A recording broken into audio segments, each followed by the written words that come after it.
Olá pessoal, tudo bem? Meu nome é Eduardo Lima de Souza, sou professor do IFAM Campus Manaus Zona Leste e hoje eu trarei para vocês um resumão das primeiras aulas da disciplina de Imunologia Veterinária no curso de Medicina Veterinária do IFAM Campus Manaus Zona Leste. E esse documento, esses papers, eles vão ser trabalhados como um resumão para a primeira prova.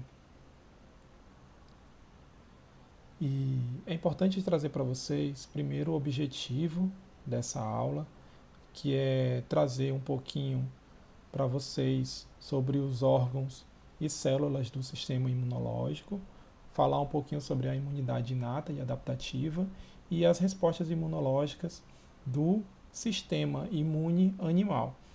Alguns conteúdos foram retirados desse resumão, como por exemplo a história da imunologia. Então eu peço que vocês façam leitura no material de apoio que foi encaminhado para vocês e os livros de imunologia que foram apresentados durante a disciplina. Inicialmente, é importante trazer para vocês o conceito de imunologia. Então, imunologia nada mais é do que a ciência que estuda a resposta imunológica dos vertebrados. E é interessante que nos últimos anos procurou-se trabalhar também animais invertebrados. Então é uma ciência que ela não está estagnada, ela está em frente à ascensão. E quando se fala de vertebrados, a gente tanto inclui aí animais silvestres, animais domésticos, animais de produção, animais de estimação, e cada um com as suas peculiaridades. Então, o sistema imune nada mais é do que o conjunto de células e tecidos e órgãos e moléculas que os humanos e outros seres vivos usam para a eliminação de agentes ou moléculas estranhas com a finalidade de se manter a homeostasia do organismo. Tá? E mais do que isso, é importante ressaltar que alguns autores mais contemporâneos utilizam o termo homeocinese em vez de homeostasia, porque o organismo ele não está em estase, ele não está estático, ele está sempre evoluindo. E qual a função do sistema imunológico? Dentre as principais funções está o reconhecimento imunológico, conter a infecção, regulação deste sistema, né, regulação do sistema imune e gerar memória imunológica. Nesse slide, nós podemos observar que nós temos aí um organismo animal, um bovino, e do lado vários tipos de micro-organismos. Quando a gente trata sobre manutenção da vida, é importante entendermos que os animais apresentam substâncias que são necessárias para a manutenção de vida desses micro-organismos, como nutrientes, energia, líquidos. E estes micro-organismos podem, inclusive, se aproveitar dessa condição e colonizar o tecido desse animal, causando, inclusive, danos e deixando sequelas para estes. E o processo de multiplicação, de reprodução desses micro-organismos é extremamente eficaz quando essas condições estão favoráveis. Por exemplo, se a gente for pensar, uma bactéria pode se reproduzir cerca de 500 milhões de vezes em 500 milhões de indivíduos em apenas um dia. Agora imaginem um processo crônico de uma doença, 7, 10, 14, 30 dias. Só que, ainda bem, que o organismo animal possui também um mecanismo de defesa, que também pode ser eficaz e também é contínuo, desde da sua fecundação até os últimos dias de vida. Este é chamado de sistema imunológico, que vai buscar eliminar estes invasores ou essas substâncias estranhas do organismo. Mas basta apenas uma falha nessa engrenagem, nesse sistema imunológico, né, em uma peça desse sistema imunológico, que pode ser fatal para o animal. O animal pode vir a óbito simplesmente por um probleminha de alguma célula ou de alguma molécula do sistema imunológico. E sabendo que a cada segundo um animal tem contato com inúmeros micro-organismos, é importante entender que este animal ele tem que estar sempre em homeocinese, ou homeostase, como disse anteriormente, favorecendo que o animal tenha um bom sistema imunológico e o corpo precisa estar. É interessante comentar que os micro-organismos podem estar presentes em diversas partes do corpo do animal. E, inclusive, eles podem ser oriundos do ambiente no qual estes animais habitam ou frequentam. E alguns desses micro-organismos, eles podem ter especificidades em determinados tecidos. Em condições favoráveis, eles podem se proliferar abundantemente. Tá? Nesse slide, inclusive, nós conseguimos observar 4 exemplos de animais com 4 estruturas anatômicas diferentes. Então, nós temos aqui o conduto auditivo, a pele, o olho e a glândula mamária em destaque. Cada um com sua característica e condições peculiares. E caso tenha condições favoráveis, como imunossupressão, imunodeficiência, uso de fármacos, desnutrição, o animal que tem estresse, tanto estresse devido à presença de outros animais ou devido a maus tratos, comorbidades, entre outras alterações, micro-organismos oportunistas que podem ser esses micro-organismos que estão no ambiente, tanto no ambiente externo quanto no organismo animal, eles podem causar doença no animal. Daí onde entra aquela questão da infecção bacteriana secundária ou infecção fúngica secundária. Ou seja, são micro-organismos que estão ali no ambiente, que em condições normais não vão causar doença, mas que com a presença de fatores predisponentes, esses animais podem serem acometidos por esses micro-organismos oportunistas. E é importante ressaltar também que essas estruturas que eu citei agora há pouco, elas podem ter substâncias que favoreçam o crescimento desses micro-organismos.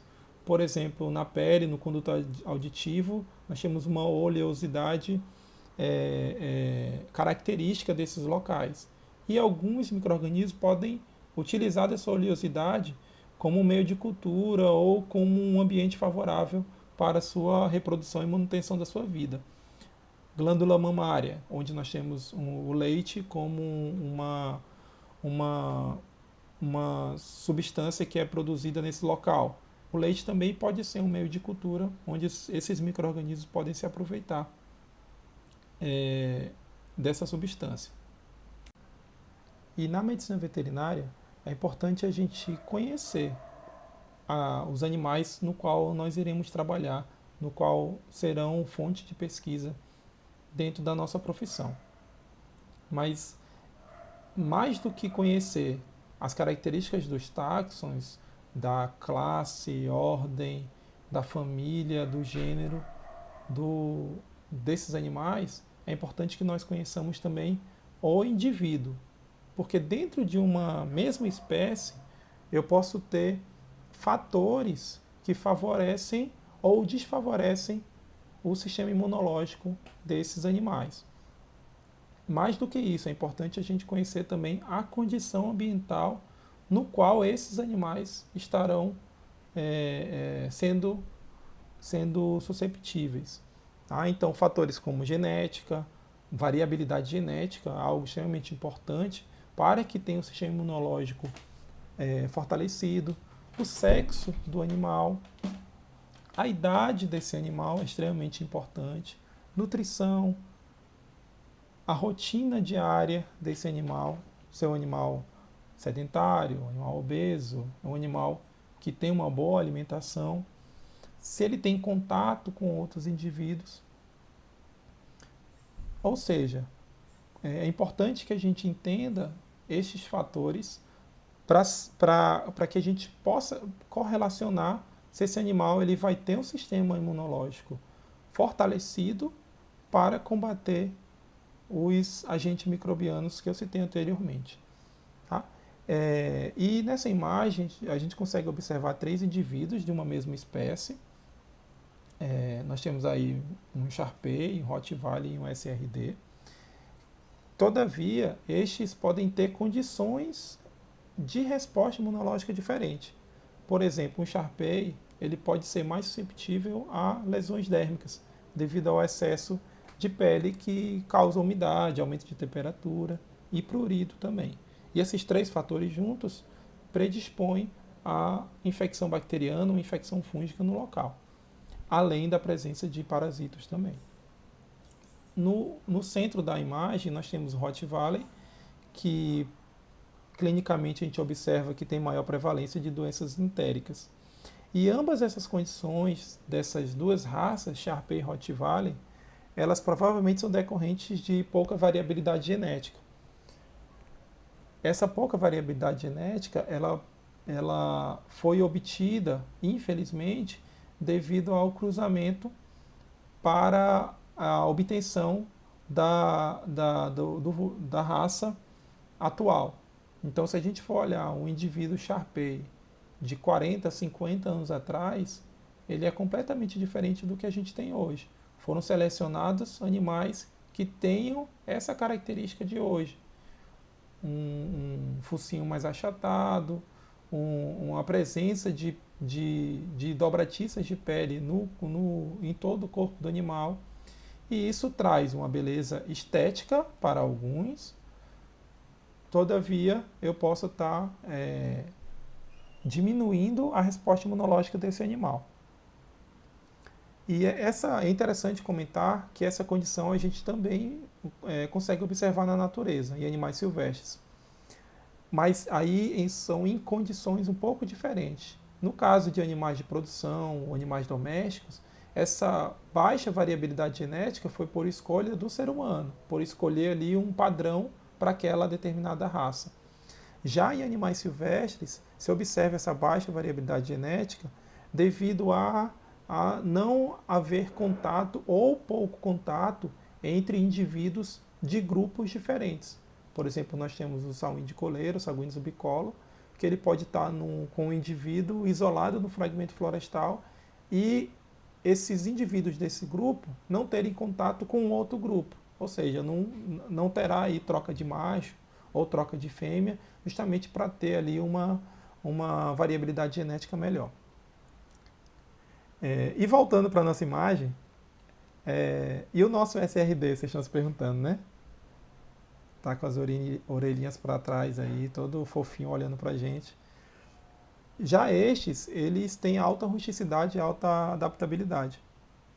Mas não é só por isso que o seu manejo ele tem que ser menosprezado. A gente tem que lembrar que o termo SRD ele é decorrente, é uma nomenclatura decorrente do termo sem raça definida. Só que esse sem raça definida, como a própria nomenclatura diz, a gente, na maioria das vezes, não sabe qual é o padrão genético desse animal. E se for um SRD com um padrão genético de Rottweiler com Shar-Pei? Imagina se ele traz para si tanto o problema entérico do Rottweiler quanto o problema dermatológico do Shar-Pei.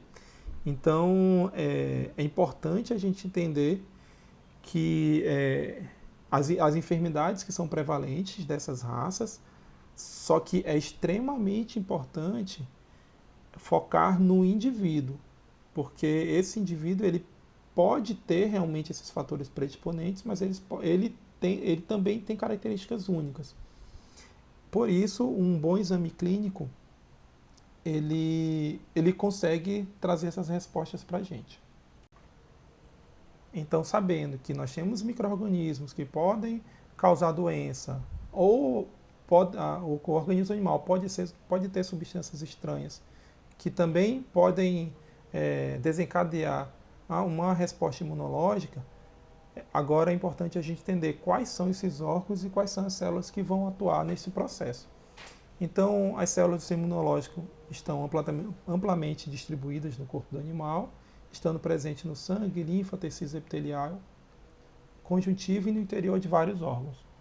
E esses órgãos eles vão ser divididos em dois grupos principais, que são os órgãos linfóides primários ou geradores, onde teremos aí a produção de células imunológicas, que é a medula óssea, o timo e a bolsa de Fabrícios, no caso de aves, e os órgãos linfóides secundários, que são os órgãos periféricos, como os principais exemplos que a gente traz para você, que é o baço, os linfonodos, as tonsilas, as placas de Peyer e os folículos linfóides. É importante que vocês façam a leitura do material que a gente abordou de maneira mais aprofundada a função de cada um. Tá? Na imagem inferior do lado esquerdo, a gente observa um cão e as suas cadeias linfáticas, com inclusive sendo observado ali a presença dos linfonodos.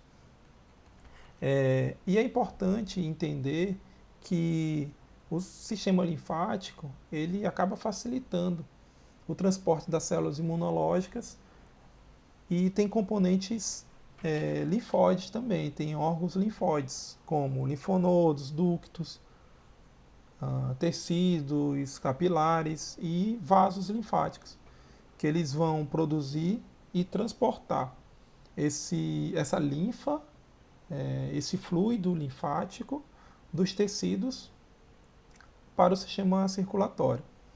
E é interessante comentar também que um dos sinais clínicos que a gente acaba observando que o sistema linfático ele está sendo muito usado ou muito sobrecarregado pelo animal é através da observação da linfonodomegalia, ou seja, do aumento dos linfonodos.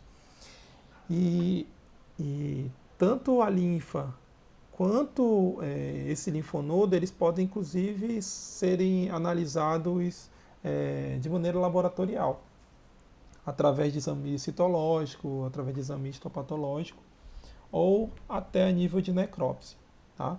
Lembrando que nós temos linfonodos palpáveis e não palpáveis. Então é importante a gente entender o que é normal para saber o que é anormal.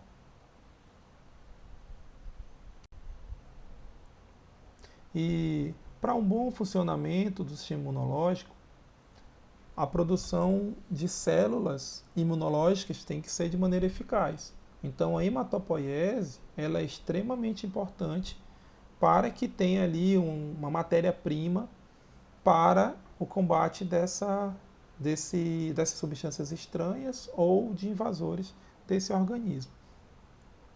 Porque se houver falha nessa produção, nesse processo de maturação ou de distribuição, poderá ser observado o déficit nessa resposta e essas substâncias esses invasores, essas substâncias estranhas, elas podem se proliferar de maneira exacerbada.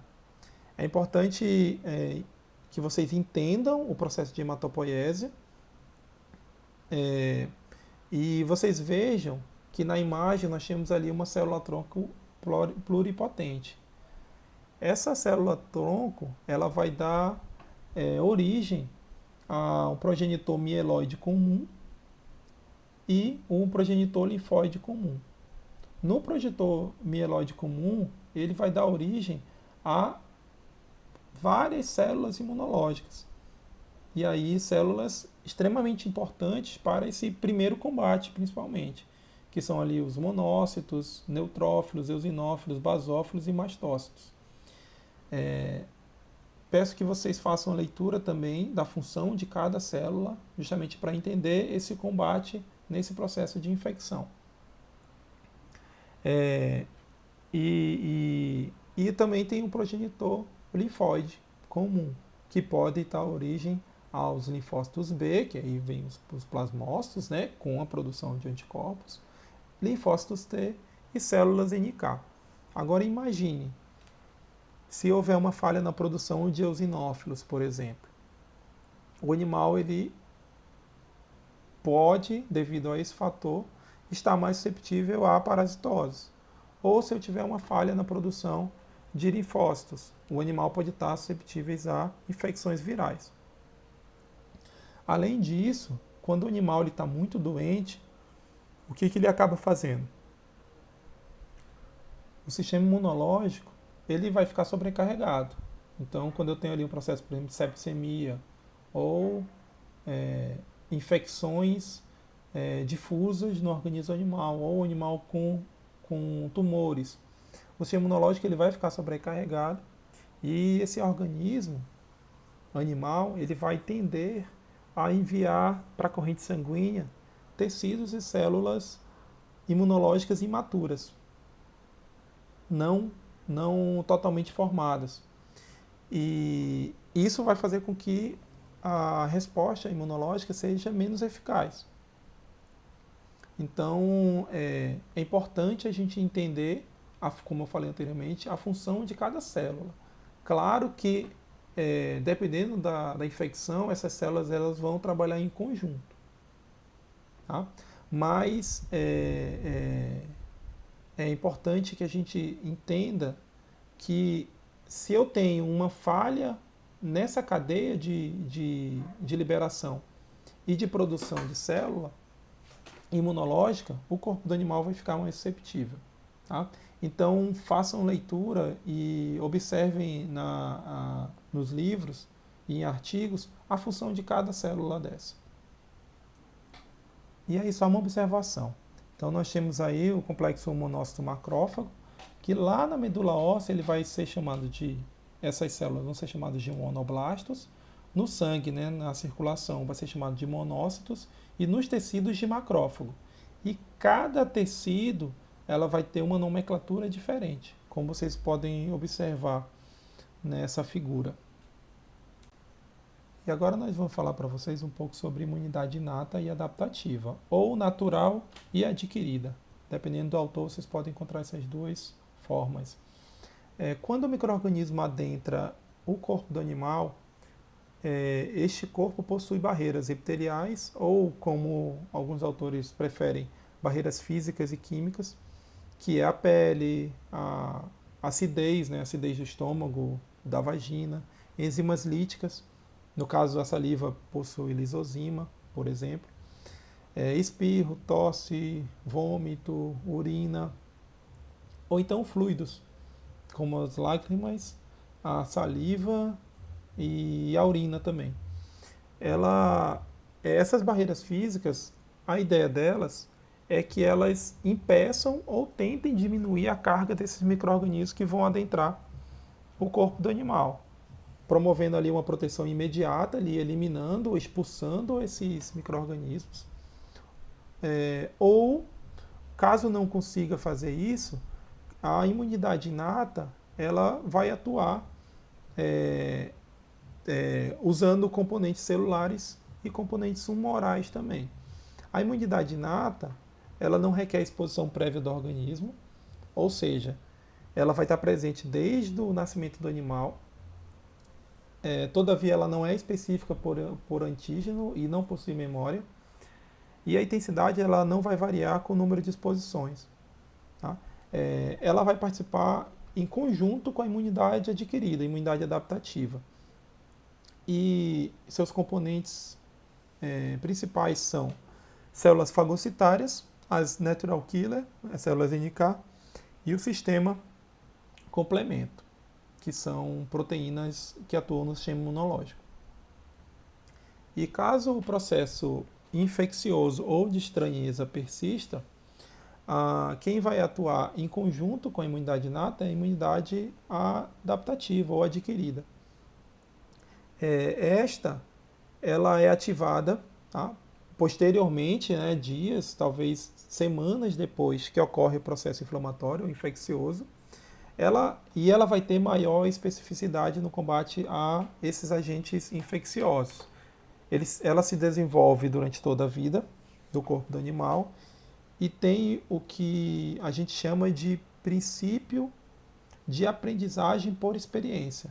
Então, a partir do momento que se tem contato com um determinado micro-organismo, essas células da imunidade adquirida, ela pode gerar memória para que numa infecção futura seja mais rápida a ação das mesmas. utiliza tanto componentes celulares como humorais, e dentre as principais células que atuam são os linfócitos T e os linfócitos B e anticorpos. Esses anticorpos ali oriundos dos plasmócitos, né, do linfócito B. Então, imaginem, por exemplo, um cão da raça, deixa eu ver aqui, da raça Lhasa Apso, que ele nunca foi vacinado, ele é criado num apartamento, nunca teve contato com o ambiente externo, e aos 2 anos a tutora decide passear com esse animal numa fazenda, num, num parque de cães, numa área rural. Ou então ele tem contato com animais silvestres nesse ambiente. E ele vai, devido a isto, devido a esse novo ambiente no qual o animal nunca teve contato, ele pode ter ali contato com micro-organismos no qual ele nunca teve contato, né? Nunca teve acesso. E sem memória imunológica, ao contrário de um animal, por exemplo, que já reside nesse ambiente.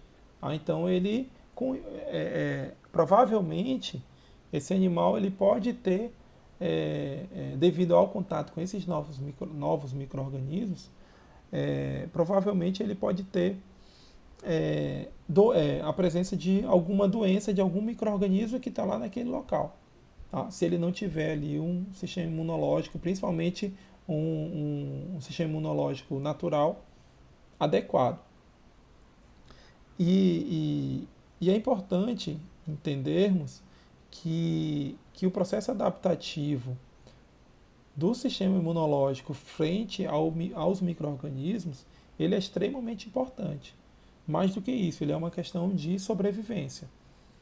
Então, à medida que os micro-organismos eles vão alterando a sua estrutura genética, os animais eles também têm que se adaptar a este processo. Senão, pode ter ali uma extinção da espécie ou a morte daquele determinado indivíduo. Então, dentro dos conceitos, nós trazemos agora imunidade humoral e imunidade celular. Então, é um conceito bem simples, bem fácil de absorver, que estes vão fazer parte da imunidade adaptativa, e nós temos aí a imunidade celular e a humoral. A celular ela vai ser mediada por linfócitos T, que vão destruir esses micro-organismos, inclusive micro-organismos que estão presentes em fagócitos, e a destruição de células afetadas para eliminar os reservatórios da infecção. E a imunidade humoral, que aí já é mediada por anticorpos produzidos por linfócitos B, né, por plasmócitos, sendo o principal mecanismo de defesa contra micro-organismos extracelulares e suas toxinas. Então, inclusive pode ter ali o sinergismo entre a ação da imunidade mediada por linfócitos T quanto por linfócitos B. Outro conceito importante dentro da imunologia é o processo de imunização.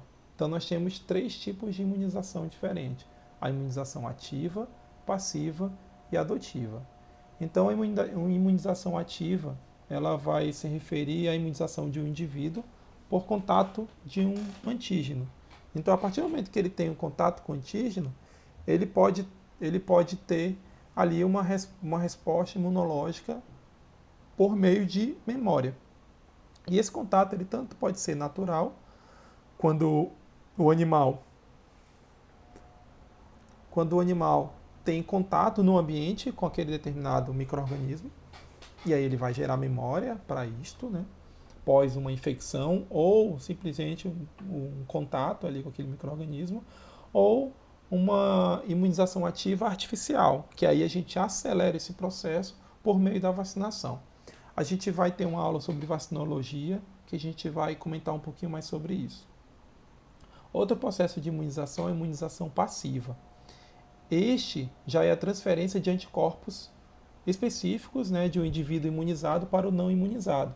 Então aqui eu já estou pulando uma etapa. O animal ele não está recebendo, ele não está produzindo células de memória para o combate da infecção, como é na ativa. Ele já está recebendo esse produto final. E no caso tem dois mecanismos de imunização passiva. A placentária, que aí a mãe vai passando para o seu filhote ainda no, na, na bolsa gestacional, e a imunização passiva ativa, que é por meio da soroterapia. No caso, por exemplo, um animal que é picado por uma serpente do gênero Brótops. Então, como, como pode demorar, não, como vai demorar o processo de produção de anticorpos daquele animal para combater aquela peçonha da, da, dessa serpente Bótrops, o que se faz? Se faz aí uma terapia com os anticorpos já produzidos e já prontos de outra espécie. Tá? No caso aí, como se fosse um antiveneno. E a outra forma de imunização é a adotiva. Aí é por meio de transferência de células do sistema imunológico, através da transfusão sanguínea. Então nós temos ali todas as células que estão circulando naquele sangue daquele indivíduo, vai ser transferido para o indivíduo doente, justamente para facilitar esse processo. Então é importante que vocês entendam esses conceitos, aí está bem mastigadinho aí para vocês, tá? Tentem fazer as anotações dos exemplos que eu citei agorinha para vocês, tá?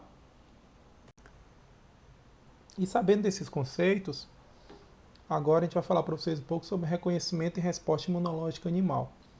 E o sistema imunológico, ele vai saber o que é self, ou seja, o que é próprio do organismo, o que é non-self, ou seja, que é estranho ao organismo animal.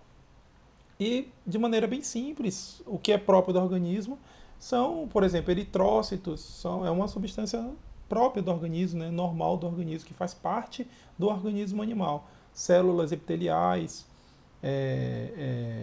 pelo, isso tudo o organismo ele não vai combater, porque ele sabe que é natural, né, do corpo do animal. Mas também, já que ele sabe que é normal, ele vai saber o que não pertence a esse organismo, que são essas substâncias estranhas, substâncias não self. No caso, de maneira mais simples, vai ficar bem fácil um exemplo para vocês. No caso aqui, um neutrófilo combatendo um non-self, combatendo uma substância estranha ao organismo, que no caso aí é o Streptococcus do leite bovino, que tem essa imagem no teaser. E é interessante que aí a gente consegue entender fácil o que é esse non-self. Todavia, algumas estruturas que são do organismo, elas podem também se tornar non-self. Por exemplo, células tumorais, que outrora era uma célula normal, uma célula self do organismo, mas que devido ali a uma mutação genética, ela acabou se tornando uma substância estranha para o organismo. Células que estão, por exemplo, parasitadas, com presença de hemoparasitas, por exemplo. Essas células já vão ser estranhas a esse organismo. E o sistema imunológico vai tender a combater essas substâncias não self. Agora, na imagem da direita, a gente tem aí um animal com uma doença autoimune. Doença autoimune é papo para outra conversa, para outra aula, mas é importante saber também que às vezes o sistema imunológico ele vai reconhecer substâncias, estruturas do próprio organismo que são selfs, como não selfs. E aí acaba sendo um problema para o organismo animal. Ou seja, ele vai reconhecer. Ele vai tentar eliminar ou combater células normais do organismo. E dando continuidade ao processo de reconhecimento e resposta imunológica animal, a gente traz um slide para vocês, baseado aí no livro do TISA, Imunologia Veterinária, que ele vai abordar desde do processo inflamatório, né, da entrada do micro-organismo no corpo do animal até a ativação do sistema imunológico. E é até interessante eu falar para vocês e tentar trazer o máximo de informação possível no mesmo slide para que vocês entendam a complexidade desse processo. Inclusive, eu sei que algumas imagens aí estão desfocadas, algumas palavras nem dá para ler direito, mas todas essas imagens, elas têm no livro do TISA, tá? Ou no material de apoio, tá? Nos slides que foram passados das aulas anteriores. Então, é importante que vocês façam essa complementação. Mais que isso, eu sugiro que vocês leiam os comentários dessas imagens no livro. Tá? Tenho certeza que vai ser bastante enriquecedor para vocês. Então vamos começar a análise ali da imagem do canto superior esquerdo. Tá? Então esse processo inflamatório agudo, ele vai ocorrer de maneira quase que imediata, às vezes em poucos minutos, às vezes, dependendo da situação, pode demorar um pouquinho mais, mas é importante a gente entender que ele tanto pode ser decorrente de um trauma, ou seja, de uma lesão lacerativa, de uma lesão perfurocortante, ou de um processo infeccioso, né? A presença de um micro-organismo já no local. Tá? Isso pode gerar um dano tecidual, e esse dano tecidual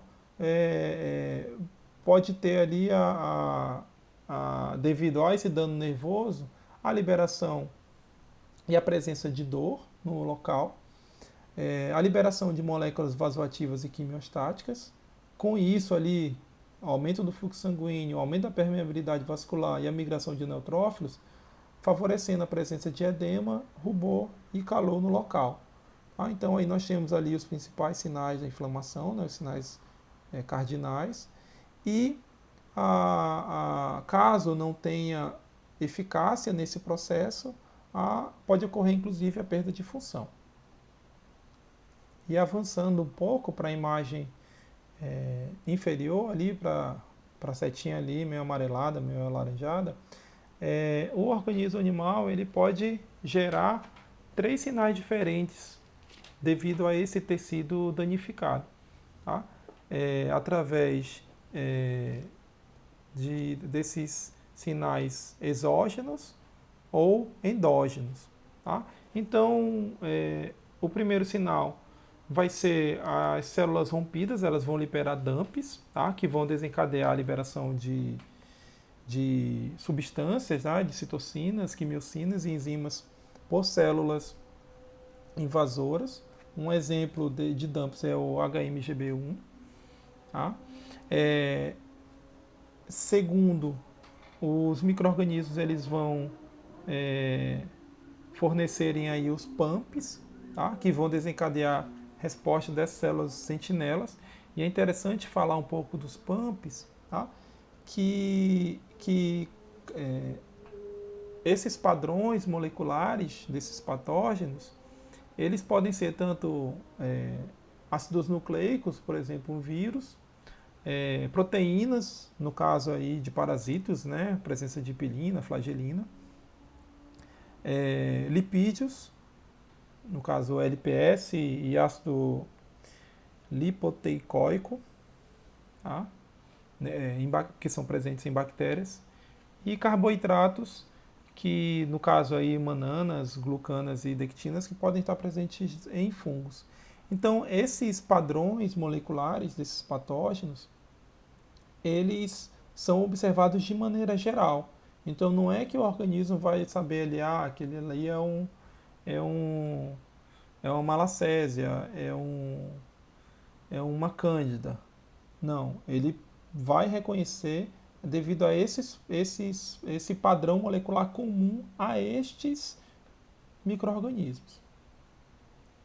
Devido a isto, e já observando esses padrões, tanto associados à lesão, né, tanto os DAMPs, quanto associado aos patógenos, vai ocorrer ali a, o reconhecimento desses invasores. E o reconhecimento desses invasores é extremamente importante para a ativação e resposta imunológica. E aí onde vão entrar os PRRs, que são os receptores de reconhecimento padrão. Os PRRs eles podem se ligar e responder às moléculas essenciais e abundantes nesses micro-organismos, tá? Mas que estão ausentes no tecido do animal. Então aí são substâncias selfies ou não selfies? Substâncias não self. Tá? E esse processo de reconhecimento ele acaba sendo importante, né, para ativação e resposta imunológica, como eu disse. E esses receptores eles podem estar tanto presentes na superfície dessas células, no interior das células, e ainda tem algumas que elas são moléculas solúveis, que elas ficam circulando na corrente sanguínea. E acabam se destacando dentre esses PRRs os receptores TOL, NOD e RIG. Mas tem outros também. No caso, até passei para vocês uma tabela com vários tipos de receptores diferentes. E no caso receptores TOL, tem vários tipos de receptores, tá? TLRs. É importante que vocês façam a leitura também e saber qual a função de cada uma. Tá? Após o reconhecimento desses invasores, a contenção dessa infecção ela vai se tornar mais eficiente, sabendo já que tipo de micro-organismo é. Tá? Pois esses organismos eles acabam efetuando uma ativação específica, né? E a partir do momento que já há esse diagnóstico, principalmente quando há uma memória em relação a esse agente identificado. Tá? Esses sinais eles vão fazer com que seja ativado esse sistema imunológico. Tá?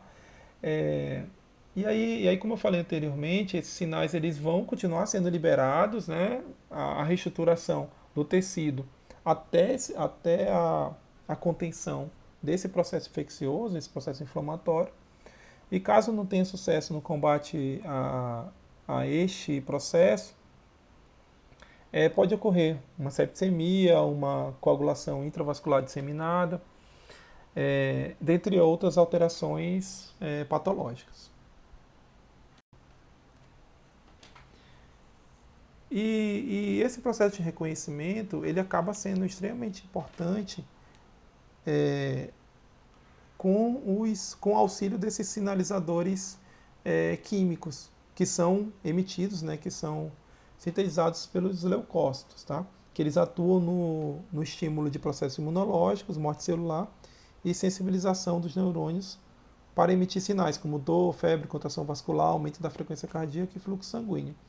Esses sinalizadores, esses comunicadores, eles são extremamente importantes para fazer essa conversa, digamos assim, química entre as células do sistema imunológico. E esses principais sinalizadores são as citocinas e as quimiocinas. E dentro das citocinas, as principais são o TNF-alfa, né, que é o fator de necrose tumoral, alfa, as interleucinas e os interferões. De baixo para cima, né? Os interferões, eles são produzidos por células infectadas, tá? Por infecções virais, e essa estimulação imunológica acaba provocando o aumento da expressão dessa molécula, que inibe o desenvolvimento dos antígenos. Tá? E ambos se ligam ao receptor heterodimérico, que é o IFNAR, em células vizinhas e esses interferões acabam sendo antivirais e têm esse papel imunomodulador secundário. O interferon, inclusive, ele acaba sendo produzido e utilizado como terapia também. Então, há, inclusive, vários trabalhos científicos com a utilização do interferon para o combate de infecções virais. Tá? As interleucinas ela é um grupo bastante variado, tá? dentre a sua função, vai fazer também esse processo sinalizador, ele aumenta, algumas interleucinas aumentam a permeabilidade vascular no local, facilitando esse processo também. Tá? E o TNF-alfa, ele vai também promover o processo inflamatório, vai aumentar a temperatura no local, vai aumentar o volume do local, vai facilitar o processo de dor no local e rubor também. E quando a gente fala de dor, a dor ela é um sinal importante também. Tá? É um dos 3 sinais que eu falei que eu comentei no slide anterior. Tá? A presença da dor ela acaba sendo extremamente importante porque os nervos sensoriais eles vão liberar peptídeos bioativos que vão atrair leucócitos para atuar nesses locais. Tá? E fazem com que tenha também um maior fluxo sanguíneo. Tá? E com esse aumento desse fluxo sanguíneo, não vem só os leucócitos, né? Vem eritrócitos, vem plaquetas, tudo isso para facilitar esse processo de infecção. Tá? Então, nessa imagem, a gente consegue observar aí, num outro olhar, essa lesão cutânea, né? Essa lesão tissular, com aí um processo infeccioso secundário. E aí, devido à dor, né, tem até ali as terminações nervosas, eu tenho ali a dilatação dos capilares e difusão e essa comunicação para as demais células imunológicas terem tropismo para esse processo, para esse local que tem esse processo inflamatório infeccioso. E aí, tanto que vocês observam até ali o processo de diapedese. Tá?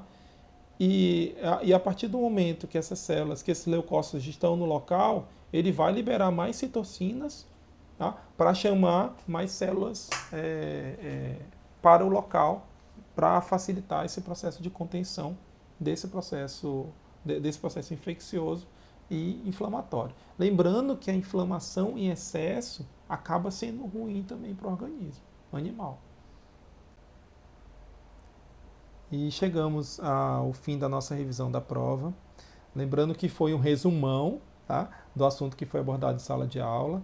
A gente trabalhou muitos slides, né, muita hora nesse assunto aí que a gente tentou resumir ali aqui em mais ou menos 1 hora para vocês. Tá? Eu sugiro que vocês façam a leitura dessas referências baseado no assunto que foi trabalhado. Tá? Então aí o Gavan, o Tisa, o Risse, o Kuniga. Tá? Com isso vocês vão ter melhor fixação do assunto. Tá?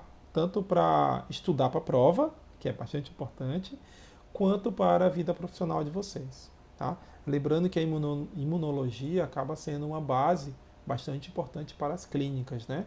Tanto a clínica de pequenos animais, clínica de grandes animais, clínica de animais silvestres, e entender esse início, tá? Acaba sendo bastante interessante e fundamental para vocês. Tá? Lembrando que o Fantástico Mundo da Imunologia ela conversa intimamente com outras áreas da medicina veterinária. Tá? Desejo para vocês uma ótima prova. Tá? Descansem.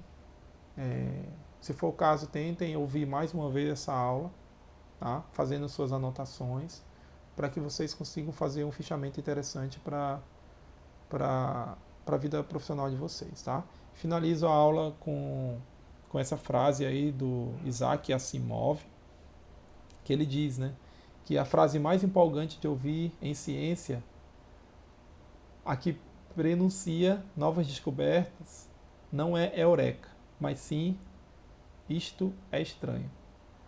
Então, vamos fazendo ciência e, mais uma vez, boa prova para todos.